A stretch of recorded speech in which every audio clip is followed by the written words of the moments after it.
You said the break didn't come from evidence or surveillance. It came from outside the city. How does a case like this turn on something like that? Because sometimes the case isn't hidden. It's unrecognized. We had built everything we could from the city itself. Surveillance grids, movement analysis, behavioral patterns tied to physical space. We understood what the killer was doing, but we still didn't understand who he was. That distinction matters. When you only understand the method, you're always one step behind. When you understand the mind, you can finally begin to move with it.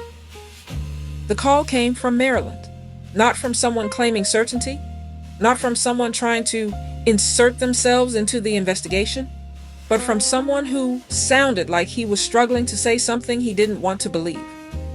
The man didn't offer a name immediately. He didn't describe a crime. What he gave us instead was hesitation. That hesitation mattered more than any accusation would have, because it told me he wasn't calling to report something he knew. He was calling because he was beginning to understand something he could no longer ignore. He said his son had been talking about the city differently. Not angrily, not emotionally. Structurally. Structurally, how? What did that actually sound like when you started to unpack it? It sounded like someone describing movement without acknowledging the people inside it. The father told us his son spoke about flow, congestion, inefficiency, the way bodies moved through space and how those movements could be predicted. He didn't describe individuals, he described systems. That detail changed everything because it aligned perfectly with what we had already seen.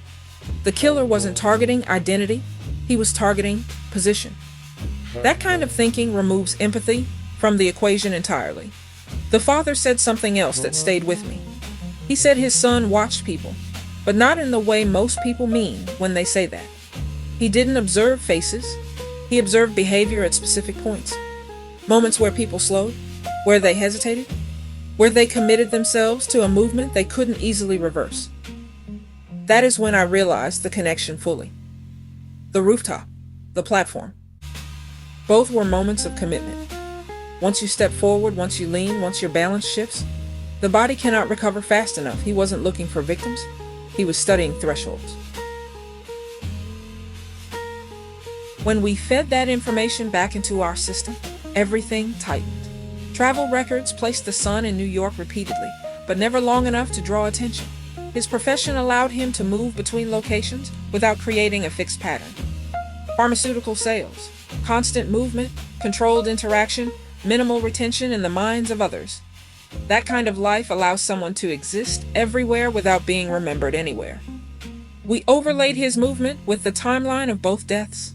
It aligned, not perfectly in the way coincidence might produce, but precisely in the way intention requires. He had been in the city before each incident. He had been near those environments, not at the moment of the act, but before it, studying, observing, waiting. So when did it become real? When did he stop being a possibility and become your suspect? The moment the father said his name, there was a pause before he said it. Not hesitation, born from uncertainty, but resistance born from recognition. When he finally spoke, he didn't sound relieved. He sounded resigned. Alex, thank. At that point, the case stopped expanding and began to narrow in a way that felt inevitable. Everything we had built, the behavior, the method, the environment, fit inside him. But what unsettled me most was not that we had found him. It was that he had already been living inside the case long before we knew his name. Because once we knew who he was, we understood something worse. He wasn't reacting to the city. He was correcting it. And he had already decided where it would fail next. Thank you for watching this episode. We will be back tomorrow night.